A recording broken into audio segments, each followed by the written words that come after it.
అదరగొట్టే కారం రంగు రుచి ఆచి కారం పొడి.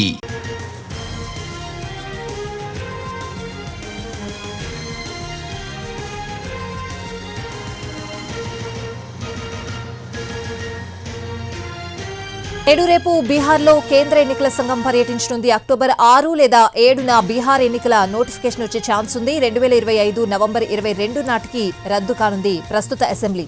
కొత్త ప్రభుత్వం ఏర్పాటుకు మరో 52 రోజులు మాత్రమే గడువుంది.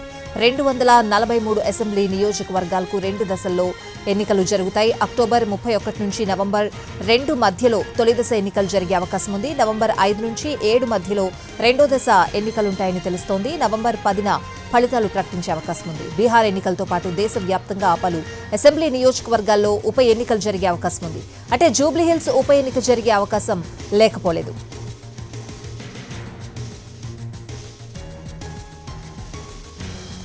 నేడు రేపు బీహార్లో కేంద్ర ఎన్నికల సంఘం పర్యటించనుంది. అక్టోబర్ 6 లేదా 7న బీహార్ ఎన్నికల నోటిఫికేషన్ వచ్చే ఛాన్స్ ఉంది. పూర్తి అప్డేట్స్ అడిగి తెలుసుకుందాం. మా ప్రతినిధి రాజు ఢిల్లీ నుంచి ఫోన్ లైన్ లో ఉన్నారు. రాజు, స్వాతి, ఇప్పటికే బీహార్ ఎన్నికలకు సంబంధించినటువంటి కసరత్తు మొత్తం కూడా పూర్తయింది. ప్రత్యేకంగా స్పెషల్ ఇంటెన్సివ్ డివిజన్ పేరుతో ఓటర్ల జాబితా సవరణ కూడా పూర్తయింది. దానికి సంబంధించి గత నెల అంటే 30వ తేదీనే దానికి సంబంధించినటువంటి పూర్తి స్థాయి ఓటర్ల జాబితాను కూడా ఎన్నికల సంఘం విడుదల చేసింది. సో ఇక మిగిలింది ఎన్నికల షెడ్యూల్ ను ప్రకటించడమే. దానికి సంబంధించి కూడా అన్ని రకాలుగా కసరత్తు చేసి అక్కడ ఎన్ని తేదీల్లో ఎన్నికలు జరపాలి ఏంటి అనే దాని మీద ప్రస్తుతంగా ఇవాళ రేపు బీహార్ లో కేంద్ర ఎన్నికల సంఘం అధికారులు పర్యటిస్తున్నారు.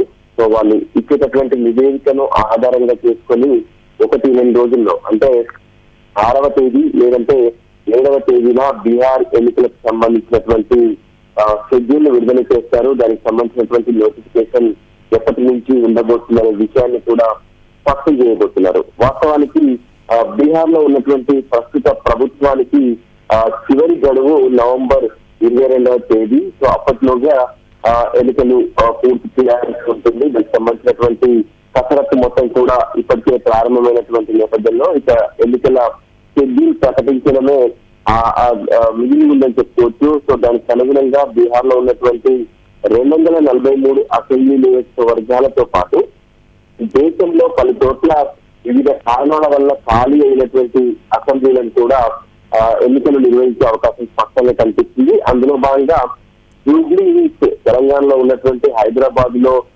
ఉన్నటువంటి జూబ్లీహిల్స్ కూడా ఉప ఎన్నికకు సంబంధించినటువంటి షెడ్యూల్ ప్రకటించనున్నట్టు తెలుస్తుంది. దానికి సంబంధించి కూడా ఏ విధంగానైతే అక్కడ ఉన్నటువంటి ఓటర్ల జాబితా సంబంధించినటువంటి ప్రక్రియను ఇప్పటికే తెలంగాణ రాష్ట్ర ఎన్నికల కమిషన్ పూర్తి కూడా చేసింది. సో జూబ్లీహిల్స్ కూడా ఉప ఎన్నికను అనౌన్స్ చేస్తారు.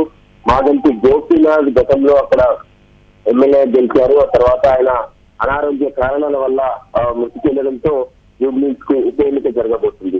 సో మొత్తానికి ప్రక్రియ మొత్తం కూడా 1-2 రోజుల్లో దీనికి సంబంధించినటువంటి క్లారిటీ కేంద్ర ఎన్నికల సంఘం అనౌన్స్ చేయబోతుంది. దానికి అనుగుణంగానే ప్రత్యేకంగా చెప్పాలంటే అటు బీహార్ లో మాత్రం ఇటు ఇండియా కూటమి, మరోవైపు ఎన్డీఏ కూటమి, 2 కూటమిలు కూడా చాలా సీరియస్ గా తీసుకున్నాయి. మనం చూసాము ఏకంగా రాహుల్ గాంధీ అయితే ఓటర్ అధికార యాత్ర పేరుతో పెద్ద ఎత్తున దాదాపు 20 రోజుల పాటు బీహార్ లో అటు ప్రజల్లో మమేకమవుతూ ఓటర్ల అవగాహన కోసం తను యాత్ర చేసినటువంటి పరిస్థితి కనిపిస్తుంది.